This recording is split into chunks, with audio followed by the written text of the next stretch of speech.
toutes et bonjour à tous. Dans cette nouvelle vidéo, nous allons voir en quel sens le sacrifice de Jésus est une rançon pour beaucoup. Alors comme d'habitude, on va laisser répondre la Bible. Le sacrifice de Jésus, c'est le moyen par lequel Dieu délivre ou sauve les humains du péché et de la mort. La Bible qualifie le sang versé de Jésus de rançon, selon Éphésiens chapitre 1 et le verset 7, où nous lisons « Par le moyen de celui-là, nous avons la libération par rançon grâce à son sang, oui, le pardon de nos fautes, selon la richesse de la faveur imméritée de Dieu. » C'est pourquoi Jésus a dit qu'il est venu donner sa vie comme rançon pour beaucoup, selon l'évangile de Matthieu, chapitre 20, verset 28, dans la seconde 21. Donc, nous voyons qu'une rançon était nécessaire, une rançon pour beaucoup. Mais pourquoi ? Le premier homme, Adam, a été créé parfait et sans péché. Il avait la perspective de vivre éternellement, mais il a perdu cette possibilité en choisissant de désobéir à Dieu, selon le livre de la Genèse, au chapitre 3, les versets 17 à 19. Quand il a eu des enfants, il leur a transmis le péché ou l'imperfection.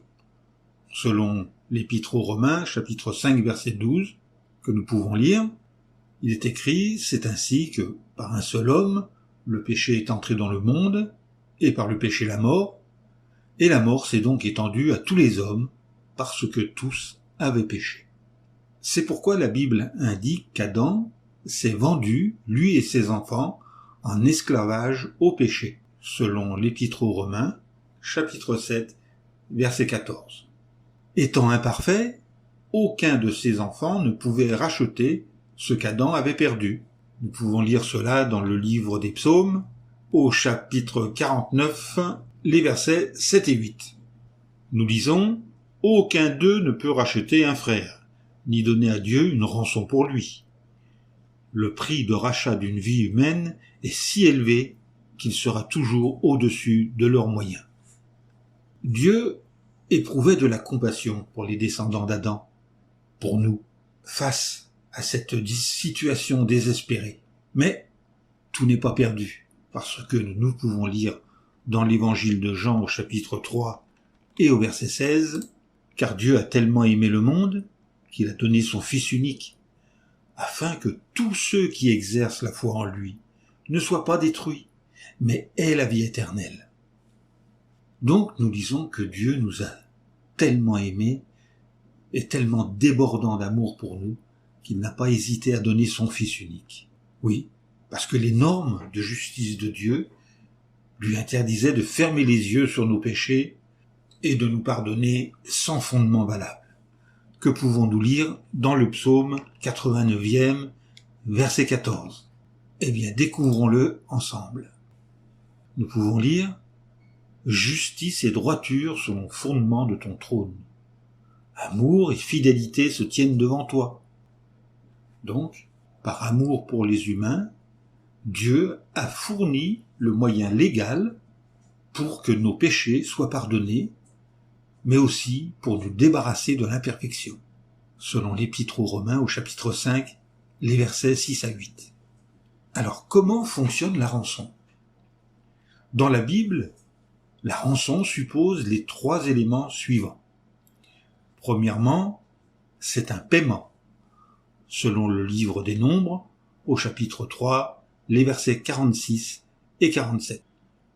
Deuxièmement, elle permet une libération ou un rachat, selon le livre de l'Exode, au chapitre 21, le verset 30. En troisièmement, elle correspond à la valeur de ce qu'il faut payer. Elle couvre le coût. Voyez comment ces éléments s'appliquent au sacrifice de Jésus. Premièrement, nous avons parlé du paiement.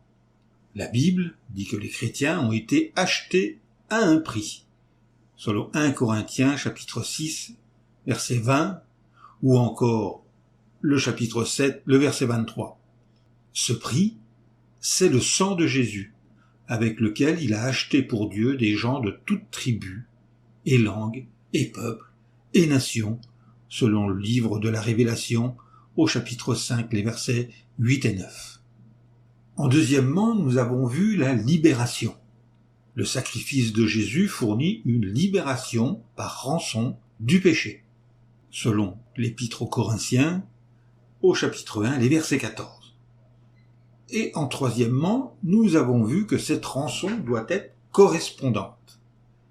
Le sacrifice de Jésus correspond exactement à ce qu'Adam a perdu, une vie humaine parfaite, selon la première lettre aux Corinthiens, au chapitre 15, les versets 21 et 22.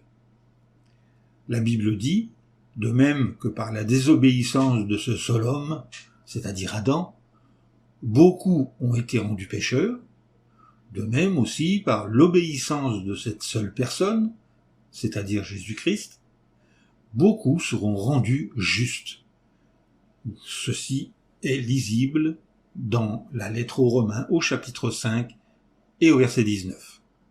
Ce verset explique comment la mort d'un seul homme peut payer la rançon pour beaucoup de pécheurs.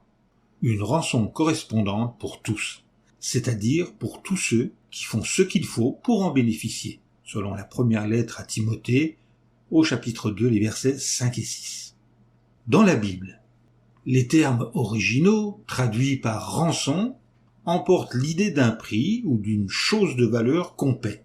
Par exemple, le verbe hébreu kafar signifie fondamentalement couvrir, selon Genèse, chapitre 6, le verset 14. Ce terme est généralement utilisé pour parler de l'action de couvrir ou de racheter les péchés.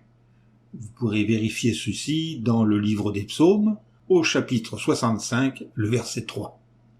Le nom Kopher, lui, évoque le prix payé pour accomplir cette action, selon le livre de l'Exode, au chapitre 21, au verset 30. De même, le mot grec loutron, traduit habituellement par rançon, peut aussi être rendu par prix de rachat, selon Matthieu, chapitre 20, verset 28, dans le Nouveau Testament en langage moderne par le professeur Vermouth. Les auteurs grecs ont eu recours à ce terme pour évoquer un paiement donné pour la rançon d'un prisonnier de guerre ou pour libérer un esclave. Et n'est-ce pas ce que nous étions, des esclaves? Eh bien maintenant nous voilà libérés, tant que nous continuerons à exercer la foi dans le sacrifice rédempteur de notre Seigneur Jésus. Cette vidéo est terminée, et bien comme d'habitude, creusons la Bible, soyons béréens et vérifions toutes choses. À bientôt pour une nouvelle vidéo.